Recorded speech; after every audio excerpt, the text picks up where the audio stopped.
Olá, boa noite. Estamos começando agora o Jornal Boa Notícia desta quinta-feira, dia 15 de outubro.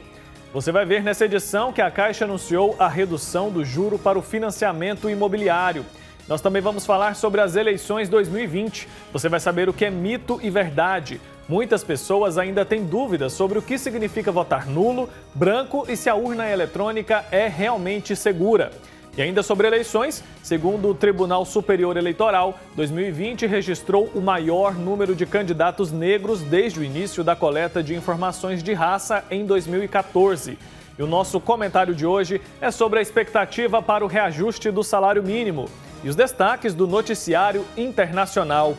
O JBN já está no ar.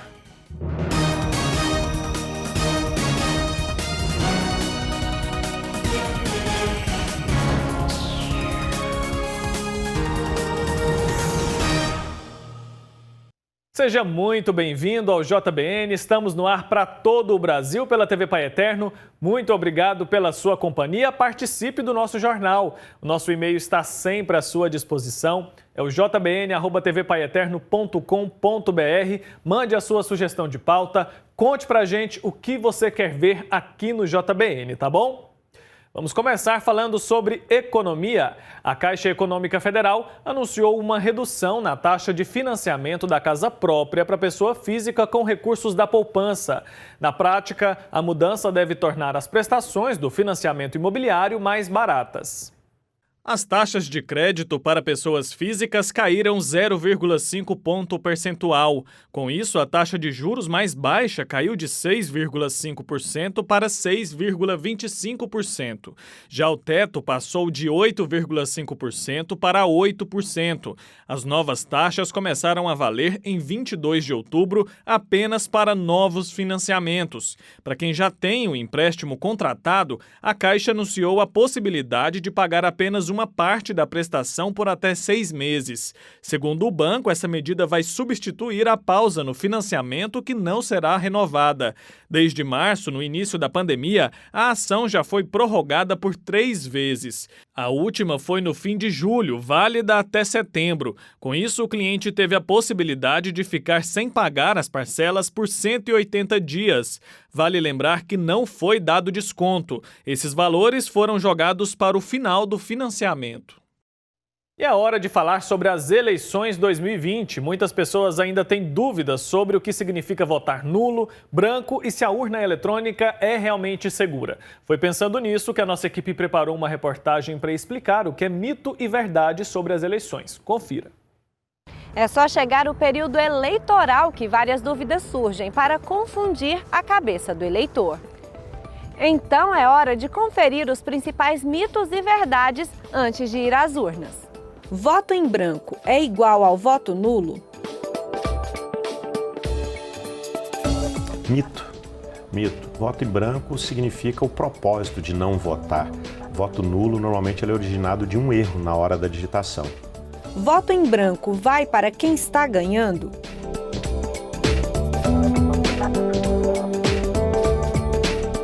Mito. Isso aí veio desde antes de 97, quando criou a lei das eleições. Voto em branco ele só tem uma utilidade para a justiça eleitoral. É a justiça eleitoral identificar porque a pessoa compareceu, mas nenhum candidato agradou a ele, por isso que não votou em ninguém. Votar nulo anula a eleição?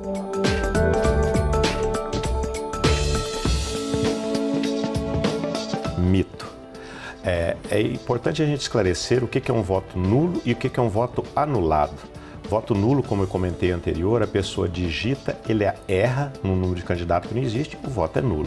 Voto anulado, o candidato recebeu o voto, mas existe uma demanda judicial e, de repente, um exemplo, foi cassado o registro de candidatura daquele candidato. Então, todos os votos que foram a ele atribuídos não serão considerados nulos, serão considerados anulados. Então, quando os votos anulados, não os nulos, representa mais de 50%, existe sim a necessidade de se fazer uma nova eleição. Isso também depende do sistema de representação que nós estamos falando, porque se for o sistema de representação proporcional, no caso dessas eleições de vereadores, verifica se aquela quantidade afeta o direito de alguém. Não afetou, não tem problema nenhum. Mas se for entre 2 prefeitos, por exemplo, aí já afeta, teria sim que realizar novas eleições. Depois das eleições, é possível saber em quem o eleitor votou? Mito. O voto ele é assegurado pela Constituição, o sigilo dele. Então é impossível que alguém saiba em quem votou. É possível saber quantos votos teve depois com o boletim de urna daquele candidato. Mas associar um título de alguém para saber em quem ele votou, isso não é possível.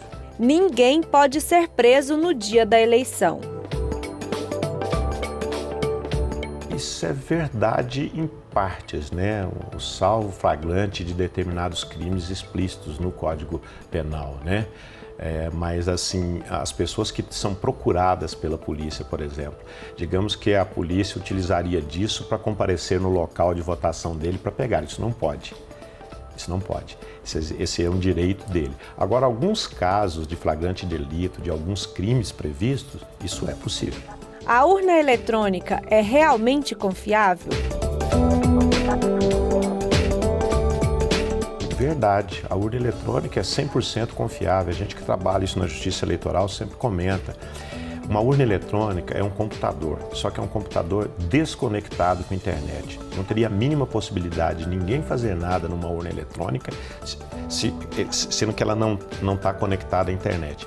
Existe um padrão de segurança em todas as eleições, é importante que a população saiba, que no TSE é aberto para hackers quebrarem o sistema de segurança da urna. E até agora isso não aconteceu.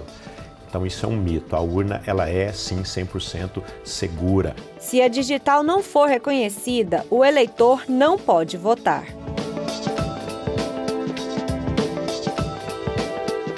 Mito. Goiás possui 100% das eleições biométricas. Nessas eleições, para você ter uma ideia, não será utilizada o reconhecimento biométrico. Motivo: para poder dar agilidade e evitar contágio em relação à Covid. Agora, digamos que nós não tivéssemos pandemia, em outro cenário normal, se a digital não é reconhecida, é possível identificar, verificar se ele está naquele lugar e ele vota normalmente e assina. Anotou tudo? Então é só decidir por meio do voto consciente os rumos do seu município. E a gente continua falando sobre as eleições deste ano. Segundo o Tribunal Superior Eleitoral, 2020 registrou o maior número de candidatos negros desde o início da coleta de informações de raça em 2014. É a primeira vez que brancos não são maioria na corrida pela eleição. Segundo o Instituto Brasileiro de Geografia e Estatística, o IBGE, em todo o país foram registradas 552.840 candidaturas. Desse total, quase 50% se autodeclararam negros em 2020. Os brancos correspondem a 48%. Nas eleições municipais de 2016, o panorama era outro. 52,4% dos candidatos eram brancos, enquanto 47,8% eram negros. E olha, o governo federal deve anunciar em breve o reajuste do salário mínimo para o próximo ano. E é sobre essa expectativa que a gente fala agora no comentário do economista Danilo Orcida. Nesse momento falamos de reajuste do salário mínimo para o ano de 2021. É importante lembrar que o salário mínimo é aquele valor que constitucionalmente foi designado para honrar o mínimo, o chamado mínimo existencial, que são despesas básicas, né, para a sobrevivência, para a qualidade mínima de vida de um cidadão. Portanto, o salário mínimo tem por finalidade assegurar acesso à saúde, acesso à moradia, e sabemos que de fato o valor até então praticado de R$ 1.045 é um valor que fica muito aquém das despesas básicas e necessárias. Mas, naturalmente, todos os anos esse valor é reajustado e, neste momento, há uma expectativa de reajuste já para o ano de 2021. Porém, destaco que esse reajuste precisa ser, no mínimo, proporcional ao valor da inflação do ano de 2020. Neste ano de 2020, tem-se a expectativa de uma inflação próxima a 4% a 4,5%, entre 4% e 4,5%. Portanto, o salário mínimo precisa ser reajustado no valor proporcional, no mínimo proporcional, de modo que não represente nenhuma corrosão, nenhuma perda no poder de compra do trabalhador. E sabemos que ao longo desse ano de 2020, muitos experimentaram uma perda no poder de compra, né? Muitos se viram numa condição de suspensão do contrato de trabalho, muitos se viram numa condição de desemprego. Portanto, é importante buscar um ponto de equilíbrio. O reajuste precisa sim, ele se faz necessário, anualmente se faz necessário, de modo a preservar o poder de compra do trabalhador, e é tão somente com esse poder de compra preservado que a economia gira. Porque se não temos consumo, o empresário não se sentirá estimulado a produzir, e acredito que, na medida em que se tem uma alta capacidade de consumo na economia, esta é a lógica do sistema capitalista. Aí sim temos uma economia pujante, uma economia que entra num ciclo virtuoso. Portanto, repito, neste ano se faz necessário um reajuste que seja, no mínimo, próximo ao valor dos índices de inflação. Muito obrigado, Danilo Orcida, pelo comentário de hoje. A gente vai conferir agora as notícias que são destaque pelo mundo. Veja. O presidente da França, Emmanuel Macron, anunciou na quarta-feira a decisão de impor um toque de recolher para cidades do país que estão em alerta devido ao aumento no número de novos casos de coronavírus. 8 regiões metropolitanas, incluindo a capital Paris, terão o toque de recolher todos os dias a partir do próximo sábado. As pessoas deverão ficar em casa entre as 9 da noite e as 6 da manhã. A medida faz parte do estado de urgência anunciado para todo o país. Quem desrespeitar o toque de recolher poderá pagar uma multa de 135 euros, o equivalente a R$ 887. E um livro raro de 1623, que reuniu as peças de William Shakespeare pela primeira vez, foi vendido por um valor recorde de $9.970.000, aproximadamente 55 milhões de reais em um leilão. O primeiro fólio, contendo 36 peças de Shakespeare, é uma das apenas 6 cópias completas conhecidas em mãos privadas e tinha uma estimativa de preço pré-venda de 4 a 6 milhões de dólares. E a pouco menos de um mês das eleições marcadas para o dia 3 de novembro, o partido do presidente Donald Trump admitiu ter instalado mais de 50 urnas falsas de votação em cidades do estado da Califórnia, uma iniciativa que as autoridades locais classificaram como ilegal e uma fraude eleitoral. O Partido Republicano da Califórnia disse à CNN americana que fez isso como parte de um esforço honesto para coletar as cédulas e entregar às autoridades. E a Rússia aprovou a segunda vacina do país contra o novo coronavírus, a Ipvac Corona, que foi desenvolvida pelo Instituto Vector, na capital da Sibéria. Em uma reunião do governo na manhã de ontem, o presidente da Rússia, Vladimir Putin, comemorou a aprovação do novo medicamento. O laboratório Vector conduziu pesquisas secretas sobre armas biológicas durante o período soviético e contém amostras de vários vírus, desde a varíola até o que causa a ebola.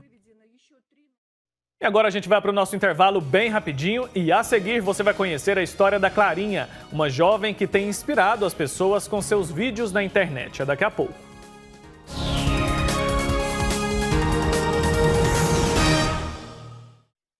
O que você faria por amor? Faria promessas? Abriria mão de si mesmo?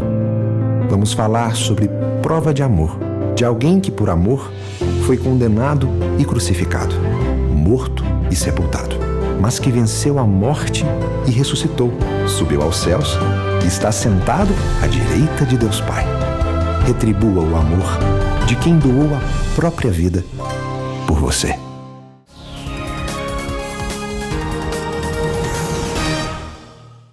E já estamos de volta com o JBN de hoje. Muito obrigado pela sua companhia.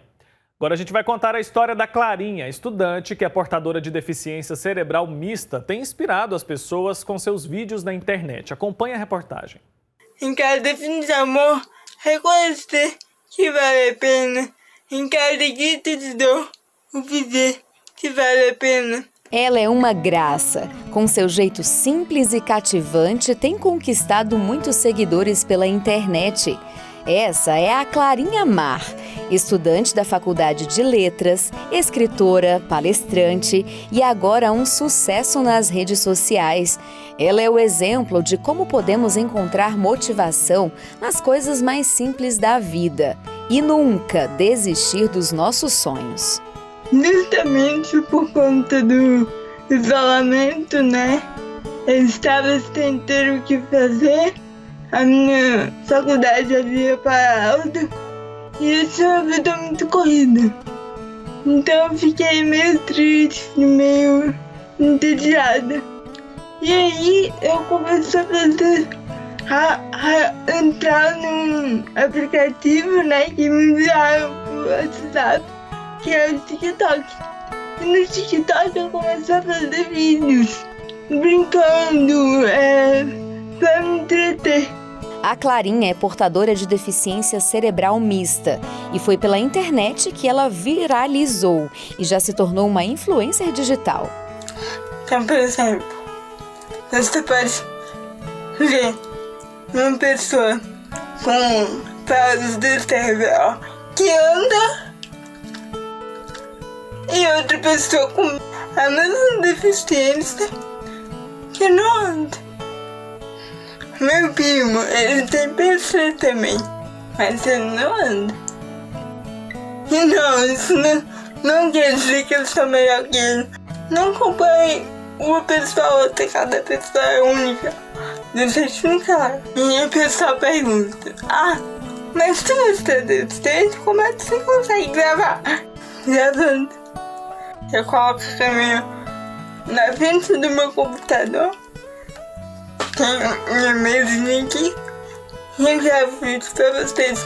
Diante de tantos desafios, ela também se destaca e encontra motivação na faculdade.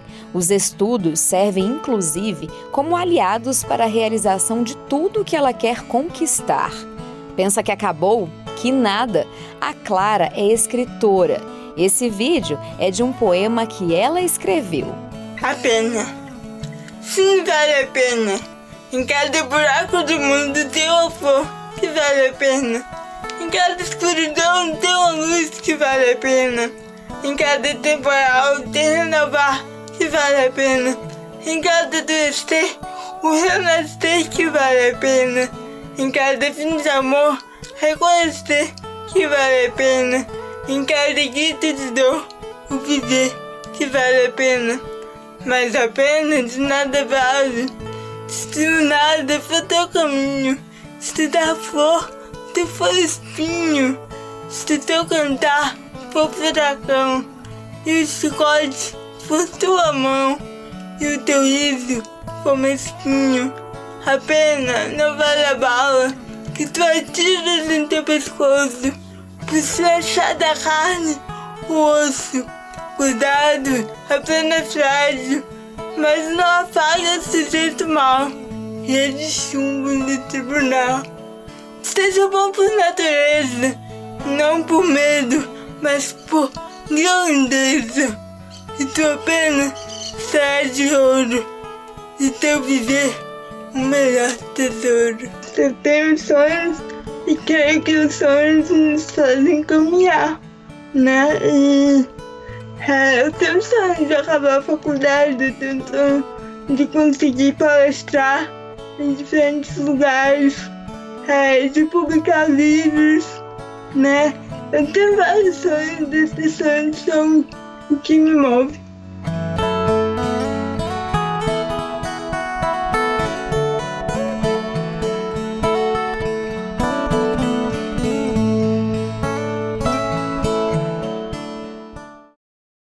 É isso aí, muito obrigado, Clarinha, por compartilhar a sua história com a gente.